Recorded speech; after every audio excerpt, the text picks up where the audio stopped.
नमस्कार साथियों, आज के इस वीडियो में हम अपने पहले आसन की चर्चा करेंगे जिसका आज हम अभ्यास करने जा रहे हैं। आसन शुरू करने से पहले जो दो प्रश्न मुख्य रूप से लोगों के मन में रहते हैं या पूछे जाते हैं वो ये हैं कि किसी भी आसन को हमें कितनी देर करना चाहिए, और दूसरा, आसन करते समय श्वास की क्रिया क्या रहेगी। यानी जब हम पूर्ण स्थिति में आसन में आ जाते हैं तो उसके बाद श्वास रोक के रखना है या सामान्य रूप से चलने देना चाहिए। तो इस प्रश्न का उत्तर ये है कि कितने समय हमें आसन करना है, ये हमारे पास कितना समय उपलब्ध है और हमारी शारीरिक क्षमता उस आसन की स्थिति में रहने की कितनी है उसके ऊपर निर्भर करता है। सामान्य रूप में अधिकतम 1 मिनट 2 मिनट तक हम किसी आसन को कर सकते हैं, उससे ज़्यादा भी कर सकते हैं। और आप कितने आसन करते हैं, आप 2-4 आसन कर रहे हैं तो आप 2-2 मिनट कर सकते हैं। अब मेरे से पूछे, मैं रोज़ के मान लीजिए 35-40 आसन करता हूँ, तो मैं अगर 2-2 मिनट हर आसन के लिए दूँ तो मेरे को 80-90 मिनट से ज़्यादा यानी 1.5 घंटा आसन के लिए चाहिए। व्यायाम के लिए अलग, प्राणायाम के लिए अलग। तो आप 10, 15, 20 सेकंड भी कर सकते हैं। जहाँ आपको अनईजीनेस लगता है वहाँ आप वापस अपने उस आसन को समाप्त कर सकते हैं। श्वास की क्रिया क्या रहेगी? तो एक सामान्य स्थिति है, जब हम फॉरवर्ड बेंडिंग करते हैं, आगे झुकने के आसन करते हैं तो हम श्वास छोड़ते हैं। जब बैकवर्ड बेंडिंग करते हैं तो हम श्वास लेते हैं। यानी जब हमारा शरीर फैलता है तो हम श्वास लेते हैं, और जब हमारा शरीर सिकुड़ता है तो हम श्वास छोड़ते हैं। तो ये रही श्वास की स्थिति। अब हम आज के आसन का अभ्यास करते हैं। हमारा आज का आसन है ताड़ आसन। आप सब ने इसका नाम ज़रूर सुना होगा। ताड़ यानी पेड़, वृक्ष, वैसे वृक्ष आसन के नाम से दूसरा आसन भी है, हम उसका अभ्यास बाद में करेंगे। तो ताड़ आसन यानी वृक्ष आसन की तरह से, पेड़ की तरह से होता है। तो जैसे पेड़ का स्वभाव होता है बढ़ने का, लंबा ऊंचा जाने का, तो इस आसन से भी हमारी ग्रोथ शरीर की अच्छी होती है। बच्चों को, और विशेष रूप से जो 13-14 साल के बच्चे हैं, जब इस आयु में आते हैं, जब शरीर में ग्रोथ बहुत तेज़ी से होती है, उस समय पर बच्चे अगर इस आसन का अभ्यास करते हैं तो उनकी हाइट को बढ़ाने में ये आसन बड़ा मददगार होता है, ऐसा माना जाता है। तो इस आसन को करने के लिए हम पैरों को मिला लेंगे।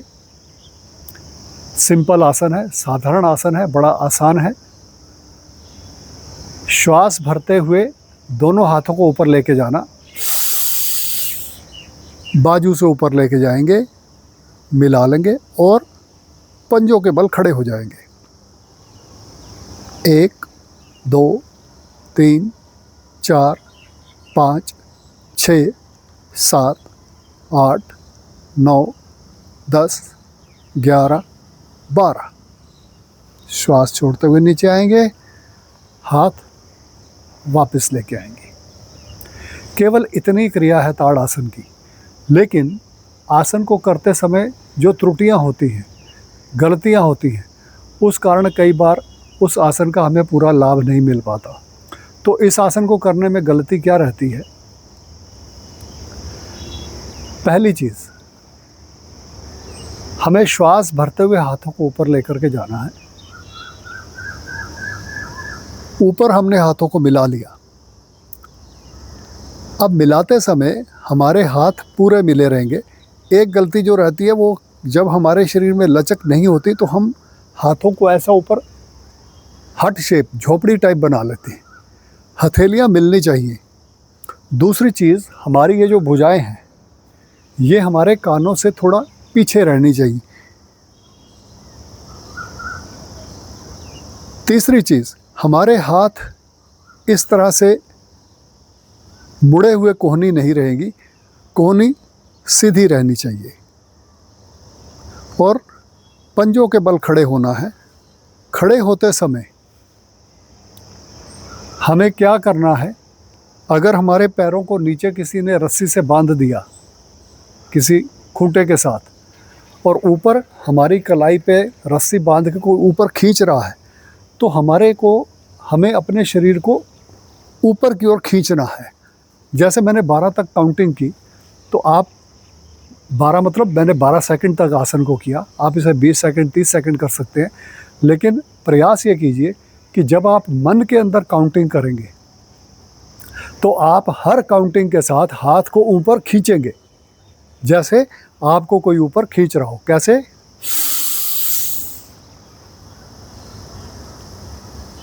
1 खींचिए, 2 और खींचिए, 3 4 5। हर अंक के साथ आप मन में संकल्प कीजिए कि हाथों को और ऊपर खींचना है। यानी जब 12-15 सेकंड बीत जाते हैं तो हमारा शरीर थोड़ा थक जाता है। उस स्थिति में हमारे हाथ जो है वो ढीले होना शुरू हो जाते हैं, कोहनियाँ मुड़नी शुरू हो जाती हैं। लेकिन हमें ये ध्यान रखना है और हर अंक के साथ हाथों को ऊपर खींचना है। खींचना है मतलब पैर को ऐसे झटका नहीं देना शरीर को। हम एक बार आसन की स्थिति में आ गए, अब उसके बाद हमें रिलैक्स नहीं होना। रिलैक्स कब होना है? जब हमारा आसन पूरा हो जाता है और हमें लगता है कि अब हम ऊपर नहीं रुक पा रहे हैं, तो हमें धीरे धीरे वापस आ जाना है। इस आसन को किन लोगों को नहीं करना है? पहला, जिनको चक्कर आते हैं, उनको इस आसन को करते समय अधिक समय तक रुकना नहीं है। अगर आपको लगता है कि चक्कर आ रहे हैं, लड़खड़ा रहे हैं, तो आप उसी समय इस आसन को ख़त्म करके वापस आ जाइए।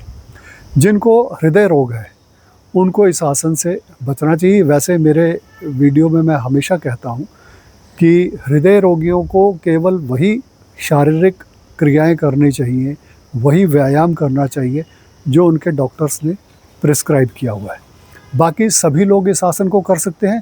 मैं आपसे आग्रह करूँगा, आजकल बच्चों की छुट्टियाँ हैं, आप बच्चों को अभ्यास डालिए कि कम से कम 2-3 आसन, जैसे ताड़ आसन है, वृक्ष आसन है, उसका अभ्यास हम अगले वीडियोज़ में करेंगे। तो ऐसे आसन जो उनकी ग्रोथ शरीर को बढ़ाते हैं, लंबाई बढ़ाते हैं। इससे बच्चों को शौक भी होता है, बच्चों के मन में इच्छा होती है कि मैं बड़ा कब होऊंगा। तो उनकी ग्रोथ बढ़ाने के लिए जो आसन उपयोगी हैं, उससे उनको अभ्यास शुरू करवाइए। इससे उनकी उत्सुकता भी बढ़ेगी और वो योग के साथ जुड़ भी जाएंगे। तो आज के इस वीडियो में इतना ही। मिलता हूँ अगले वीडियो में एक नए आसन या व्यायाम के साथ। तब तक के लिए नमस्कार।